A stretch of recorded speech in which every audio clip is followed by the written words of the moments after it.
عظيم، سؤال عظيم.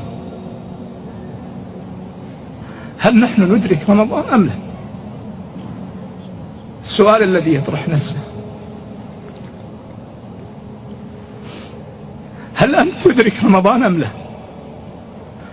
وإن أنعم الله سبحانه وتعالى علينا أن ندرك رمضان، فينبغي لنا أن نستغل رمضان بحذافيره، لأن غيرنا من أهل القبور الآن الذين كانوا معنا في رمضان الماضي يتمنون أنهم يخرجون من القبور يدركون ليلة من رمضان. فإن أدركنا رمضان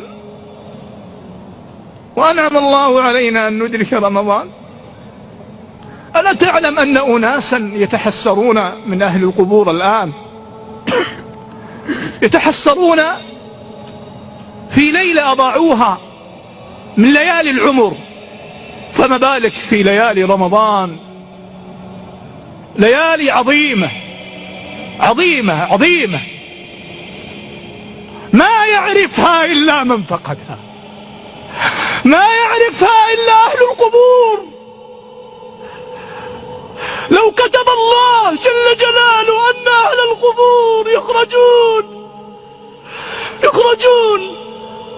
لقالوا لكل واحد منا الآن لا تضيع ثانية من رمضان، ليس يوما ولا يومان ولا ثلاثة ولا أربع ولا خمسة، ثانية من رمضان.